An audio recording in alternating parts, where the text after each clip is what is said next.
Okay, ఒక caller అయితే ఉన్నారు నిజామాబాద్ నుంచి రవి గారు. రవి గారు నమస్కారం అండి. నమస్తే మేడం. చెప్పండి, సమస్య ఏంటండి? సార్ ఇప్పుడు నా మీద కూడా 498 పెట్టారండి మేడం. మేడం నమస్తే మేడం. నమస్తే, చెప్పండి. సార్ నా మీద కూడా 498 పెట్టారండి. ఎవరో కాదు, మా సొంత మా పెద్దనాన్న వాళ్ళ కూతురు. నేను జస్ట్ వాళ్ళ మేనమామని. అలా భార్య భర్తల ఇష్యూలో ప్రాబ్లం లో ఆమె ఏంటంటే భర్త దగ్గర సంసారానికి వెళ్ళలేదు మేడం 3 years నుంచి. అతను భర్త ఏమని కోరిందంటే నువ్వు నా దగ్గరికి వచ్చేసి సంసారం చేయు అని చెప్పేసి భర్త వేడుకుంటే ఆమె వెళ్ళలేదు. ఆమె స్టడీ పర్పస్ మీద ఇక్కడ నిజామాబాద్ లో ఉండిపోయింది. అతను బాగా తిరిగి అలసిపోయాడు మేడం. ఫైనల్ గా ఏమైందంటే నేను అతన్ని కోర్టుకు వెళ్ళమని చెప్పాను. కోర్టు అడ్వకేట్ పెట్టేసి అక్కడ కోర్టు నాందేడ్ కోర్టులో అతను పిటిషన్ వేశాడు. పిటిషన్ వేసి నా భార్య నాకు రావాలి, నా ఇంట్లో ఉండాలి, నాతో కలిసిమెలిసి ఉండాలి, నా ఫ్యామిలీ వేశాడు. పిటిషన్ వేసిన తర్వాత ఏ1గా వాళ్ళ భర్త మీద కేసు ఆమె నిజామాబాద్ లో 498 వేసింది. నెంబర్ A2గా వాళ్ళ ఫాదర్ నేసింది, A3గా వాళ్ళ మదర్ నేసింది, A4గా ఎలాంటి సంబంధం లేదు. జస్ట్ మీడియేటర్ మేడం, నేను మేనమామని. జస్ట్ ఇద్దరి మధ్యలో పెళ్లి చేశాను అంతే. నా మీద ఆమె 498 కేసు వేయడం ఏంటి? అది ఎంతవరకు న్యాయము? న్యాయం కాదు, అదే చెప్తున్నాను. నేను ఈ సమస్యను ఎలా ఎదుర్కోవాలి? మీరు మీకు లీగల్ రెమెడీ ఈ 498 నాకు ఎలాంటి సంబంధం ఉన్నది? నేను ఇప్పటిదాకా అదే మాట్లాడుతున్నానండి. 498 చాలా మంది మిస్యూజ్ చేసుకుంటున్నారు. అది పెట్టింది ఒక దానికోసం అయితే చేసేది ఇంకోటి. మీరు అన్నది కరెక్టే, మీలాంటి వాళ్ళు చాలా మంది ఉన్నారు. అయితే మీకు వచ్చి నేను ఏం చెప్తా అంటే, మీరు 498 కేసు వేసారు కదా, మీరు వచ్చి హైకోర్టులో క్వాష్ వేసుకోవచ్చు. హైకోర్టులో వెళ్ళి ఒక క్వాష్ పిటిషన్ వేయొచ్చు.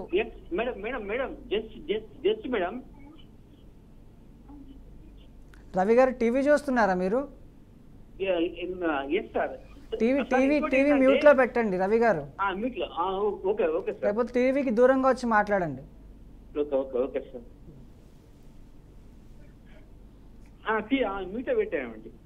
ఓకే, చెప్పండి, ఇప్పుడు చెప్పండి మేడం. ఇప్పుడు ఈ 498 మేనమామకు నాకు ఎలాంటి సంబంధం ఉంటది మేడం? నా మీద ఎందుకు ఆమె పెట్టవలసి వచ్చింది?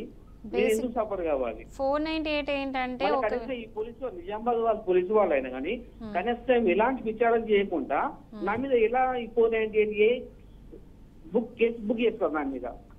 మీరు యాక్చువల్ ఏంటంటే మీ మీద అయితే కేసు అయింది. ఇప్పుడు జరిగిన దానికి నేను ఒకటే సజెషన్ ఇస్తున్నా, మీ మీద కేసు వేయడానికి లేదు. అది మీరు ప్రూవ్ చేసుకోవాలంటే మీరు హైకోర్టులో క్వాష్ వేయొచ్చు.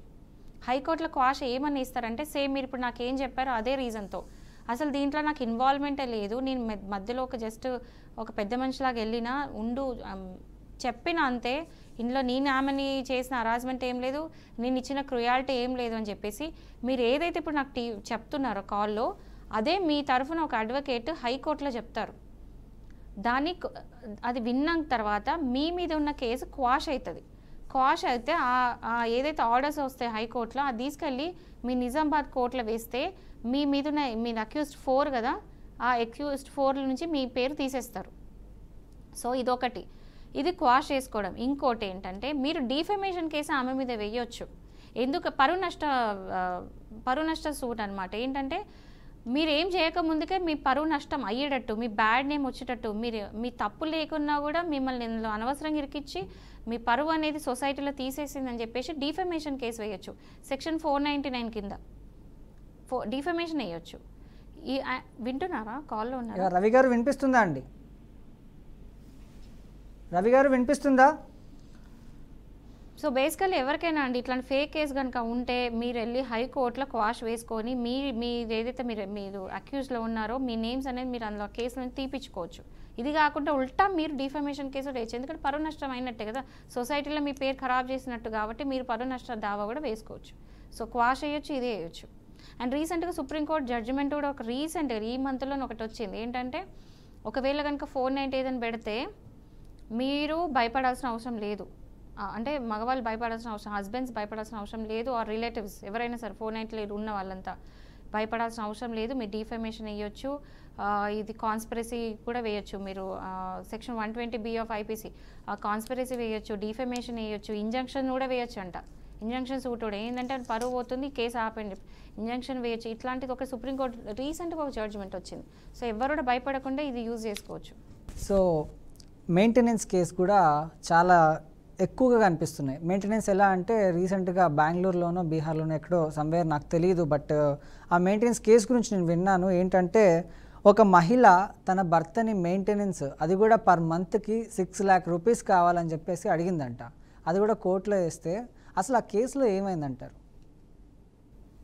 ఇప్పుడు ఏంటంటే అడగొచ్చు, మెయింటెనెన్స్ అడగొచ్చు, పర్లేదు. కానీ లక్షలలో అడిగే వాళ్ళు ఉన్నారు, ఎక్కడో కాదు. నేను స్వయంగా చూసిన కేసులు ఏంటంటే ఒక ఆవిడ లిటరల్ ఎవ్రీ మంత్ ఎంత అడిగిందో తెలుసా? 5 lakhs. నేను చూసిన కేసు అది 5 lakhs. అంటే ఓకే, వాళ్ళ హస్బెండ్ వాళ్ళు కరోడ్పతి కోట్లల్లో ఉన్నారు, నేను వాళ్ళ డీటెయిల్స్ ఇవ్వలేను, అది కరెక్ట్ కాదు. బట్ వాళ్ళు హైదరాబాద్లో ఒక మంచి రిచ్ మెన్లో ఒకరు. సో అంటే మంచి బిజినెస్ ఉంది వాళ్ళది ఫ్యాషన్ డిజైన్లో. సో వాళ్ళు ఏంటంటే ఆమె అడగడమే 5 lakhs per month. కామెడీ ఏంటంటే ఇక్కడ పెళ్ళి కంటే ముందు ఆమెకు అంత డబ్బులు లేవు, ఆమె మ్యాక్స్ ఒక 10,000 కూడా ఖర్చు పెట్టేదే కాదు ఎవ్రీ మంత్. కానీ పెళ్ళి అయినాక లైఫ్ మారింది, ఎందుకంటే హస్బెండ్ రిచ్. సో కోట్లలో సంపాదిస్తున్నాడు. ఒక 2 years 3 years ఉన్నది, పిల్లలు కూడా లేరు. సో ఆ తర్వాత ఏమైంది, విడాకులు గొడవలు స్టార్ట్ అయినాయి. హస్బెండ్ చాలా మంచివాడు, గొడవలు స్టార్ట్ అయినాయి. వెళ్ళింది 498 కేసు పెట్టింది, మెయింటెనెన్స్ పెట్టింది. అందులో మెయింటెనెన్స్ 5 lakhs వేసింది. ఆ 5 lakhs అంటే ఉట్టిగా వేయొద్దు. ఇప్పుడు ఒకటి గుర్తుపెట్టుకోండి, మెయింటెనెన్స్ కేసు ఇస్తే ఏంటంటే హస్బెండ్ ప్రాపర్టీస్ ఎంత ఉన్నాయో చూపించాలి, అతని సంపాదన ఎంత ఉందో చూపించాలి, మీ ఖర్చులు ఎంత ఉందో చూపించాలి. హస్బెండ్ ఎంత ఖర్చు, ఎంత సంపాదిస్తుండు, ఎంత ప్రాపర్టీ ఉంది, వైఫ్ ఎంత ఖర్చులు ఉన్నాయి, ఈ 2 చూపిస్తారు, అసెట్స్ అండ్ లయబిలిటీస్. సో అది చూపించి ఆ పిటిషన్ వేయాలి, అది కోర్టు వెరిఫై చేస్తుంది. చేసి ఆమెకి వైఫ్కి అవసరాలు ఎంత, ఆమె ముందు అంటే ఏంటంటే పెళ్ళిలో ఉన్నప్పుడు, ఆ రిలేషన్లో ఉన్నప్పుడు, వైఫ్ అండ్ హస్బెండ్లో ఉన్నప్పుడు ఆమె ఎట్లాంటి లెవెల్లో బతికిందో అంతే లెవెల్లో బతకద్దని కాదు. సో బతకచ్చు, ఆ లెవెల్లోనే వాళ్ళు కోర్ట్ అనేది ఇస్తుంది, ఇంత మెయింటెనెన్స్ ఇవ్వాలని చెప్పేది ఇస్తుంది. సో 5 lakhs ఇచ్చేసరికి ఏంటంటే షాకింగ్. సో ఆ 5 lakhs ఖర్చులు కూడా ఎలా చూపించిందంటే నెలకంట ఏమంటారు ఏసీ ఫ్రిడ్జ్ రిపేర్ అంట 50,000 ఎవ్రీ మంత్. ఏసీకి ఫ్రిడ్జ్కి ఇంట్లో ఉన్న ఎలక్ట్రానిక్ అప్లయన్సెస్ అన్నీ రిపేర్ సర్వీస్ ఎవ్రీథింగ్, ఏసీస్ అంతా కలిపి జస్ట్ మెయింటెనెన్స్, ఇంట్లో ఎలక్ట్రానిక్ అప్లయన్స్ మెయింటెనెన్స్ వచ్చి 50,000. సో ఇలాంటివన్నీ పెట్టి వేసింది కేసు. పెడితే జడ్జి చూసి ఏంటి అసలు ఒక మాట అంటే ఇది ఒక ఎగ్జాంపుల్, ఇది నేను చూసిన case. And coming to that case 6 lakhs అడిగింది జడ్జి. 1 lakh ఎందుకో మీకు తెలుసో లేదో 1 lakh rupees ఫర్ మేకప్ అని అడగడం జరిగింది. 6 lakh ఇందులో కూడా అంతే, మేకప్, సలూన్కి వెళ్ళడం, బయట ఆమె షాపింగ్కి అంతా కలిపి కూడా 2 lakhs అది చూపించింది. అంటే ఆమెకి ఏంటంటే నాకు నా హస్బెండ్తో ఉన్నప్పుడు నాకు ఇవన్నీ అలవాటు అయినాయి, ఇప్పుడు నేను అలవాట్లు వదులుకోలేను, నేను వెళ్ళాల్సిందే, నేను బ్యూటీ పార్లర్ వెళ్ళాలి, సలూన్కి వెళ్ళాలి, కాస్మెటిక్స్ కొనుక్కోవాలి, మేకప్ కొనుక్కోవాలి. సో ఈ అలవాట్లు అయినాయి కాబట్టి అలవాట్లు వదులుకోలేను. ఇప్పుడు పెళ్ళి అయిన తర్వాత ఏ అలవాట్లు ఉన్నాయి, నేను ఎట్లా మానుకుంటా? నా హస్బెండ్ది కదా తప్పు, నా హస్బెండ్ నన్ను హెరాస్మెంట్ చేసిండు, నా హస్బెండ్ నాకు క్రుయాలిటీ గురి చేసిండు. సో ఇవన్నీ చేసిండు కాబట్టి నా హస్బెండ్ తప్పు కాబట్టి నేనెందుకు సఫర్ అవ్వాలి అని చెప్పేసి ఇది ఒక రీజన్. మళ్ళీ ఈ రీజన్ ఇచ్చేసి ఇంత ఖర్చు అనేది ఆమె చూపిస్తుంది. సో అదే చెప్తాను, ఈ కేసు పక్క పెడితే మీరు అన్న 6 lakhs కేసు గురించి వచ్చినప్పుడు జడ్జ్ తెలంగాణ హైకోర్టులో అంటే తెలంగాణ హైకోర్టులో ఆమె చేసి ట్రాన్స్ఫర్ అయిన జడ్జ్ అనమాట, తెలుగు జడ్జ్. సో ఆమె తెలంగాణ జడ్జ్. సో ఆమె ఏం అడిగింది తెలుసా? ఫస్ట్ క్వశ్చన్, పెళ్ళికి ముందు ఎంత ఖర్చు ఉంటుండే అని. 10,000 కూడా ఉండదు. ఎందుకుంటుంది? ఏ పేరెంట్స్ పిల్లలు ఖర్చు పెడతారండి, ఎంత రిచ్ ఉన్నా కూడా కూతుర్లకి అంతగానం లక్షలలో ఎవరు పెడతారు? ఏ పేరెంట్స్ పెట్టరు. సో ఖర్చు ఏం లేదు. సో ఆ జడ్జి తిట్టారు, ఒకవేళ నీకు అంత 6 లక్షలు కావాలనుకుంటే నువ్వే సంపాదించుకొని నువ్వే ఖర్చు పెట్టుకో, నీ ఖర్చులు నీ హస్బెండ్ భరించాల్సిన అవసరం లేదు. హస్బెండ్ ఓన్లీ వైఫే లేదు కదా, హస్బెండ్ చుట్టూ వాళ్ళ మమ్మీ, వాళ్ళ నాన్న, వాళ్ళ అన్నలు, వాళ్ళ చెల్లెళ్ళు, ఫ్యామిలీ, ఫ్రెండ్స్ అందరూ ఉంటారు. సో వాళ్ళందరూ కూడా ఖర్చు పెట్టాలి. ఓన్లీ వైఫ్కే ఖర్చు పెట్టడానికి ఏ హస్బెండ్ లేడు. అవునా కదా, ఓన్లీ వైఫ్ కోసమే హస్బెండ్ లేడు కదా, వాళ్ళ తల్లిదండ్రులు ఉన్నారు కదా అక్కడ. సో వాళ్ళను కూడా చూసుకోవాల్సిన బాధ్యత హస్బెండ్. మొత్తం సంపాదించిందంతా నీకే ఇస్తే, అందులో హాఫ్ నీకే ఇస్తే, ప్రాపర్టీలో హాఫ్లో నీకే ఇస్తే, మళ్ళీ అతను ఎట్లా బతకాలి, వాళ్ళ పేరెంట్స్ వాళ్ళ ఫ్యామిలీ ఎట్లా బతకాలి? ఇది గుర్తించాల్సిన విషయం ఇది. సో అక్కడ ఏంటంటే తిట్టినారు అండ్ ఓన్లీ 50,000 ఏమో శాంక్షన్ చేయబడింది, గ్రాంట్ ఇచ్చారు. సో ఏంటంటే ఇట్లాంటి చాలా కేసెస్ ఉన్నాయి. ఇది ఏంటంటే ఫేమస్ అయింది సోషల్ మీడియాలో, బట్ మీకు తెలియని విషయం ఏంటంటే ఇది నిజంగా జరిగేవే. అంటే హస్బెండ్ ఒకవేళ 1,00,000 సంపాదిస్తే 50,000 అడుగుతారు ఈజీగా. ప్రాపర్టీస్ ఒక 50 లక్షలు ఉంటే నాకు 25 lakhs కావాలని అడుగుతారు, ఏమేమో చూపిస్తారు, నా మెడికల్ ఇష్యూస్ ఉన్నాయి, ఇవి ఉన్నాయి అని చెప్పేసి. బట్ ఇప్పుడు ఏంటంటే సుప్రీంకోర్టు కూడా కొన్ని గైడ్లైన్స్ ఇచ్చింది. ఏంటంటే మెయింటెనెన్స్ ఇచ్చేటప్పుడు ఖచ్చితంగా ఇట్లాంటివి ఎంటర్టైన్ చేయొద్దు. ఏ జడ్జెస్ అంటే ఇప్పుడు ఫ్యామిలీ కోర్ట్స్లో జడ్జెస్ వేరే ఉంటారు కదా, ఫ్యామిలీ కోర్ట్స్ జడ్జెస్కి గైడ్లైన్స్ ఇచ్చారు. మెయింటెనెన్స్ కేసు ఫైల్ అయితే ఈ గైడ్లైన్స్ అన్నీ మీరు ఫాలో అవ్వాలి. 1, 2, 3, 4 చెప్పింది, 8, 9 చెప్పింది, అవన్నీ ఫాలో అవ్వాలి. మెయింటెనెన్స్ అనేది ఎట్లా ఇవ్వాలి అంటే సంపాదన బట్టే కాదు, ఆ అమ్మాయి ఖర్చులు బట్టి ఆ అమ్మాయి. ఇంకోటి ఇది కూడా తెలియని విషయం ఏంటంటే ఒకవేళ వైఫ్ కనుక సంపాదించుకోగలిగితే కనుక ఓకే, ఆమె మెయింటెనెన్స్ అవసరం ఉండదు.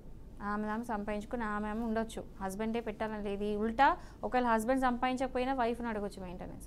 సో ఇవన్నీ ఉన్నాయి. ఇవి అవేర్నెస్ అనేది పెంచుకుంటే చాలా మటుకు ఈ లీగల్ పార్ట్ చాలామందికి అర్థం కాదు. సో లీగల్ నాలెడ్జ్ పెంచుకుంటే ఏంటంటే ఏ ప్రాబ్లం కాదు. సో మెన్ దయచేసి మగవాళ్ళు సూయిసైడ్ అట్లాంటివి చేసుకోవద్దు. చాలా సెక్షన్స్ మీకు అనుకూలంగా నిజంగా ఉన్నాయి.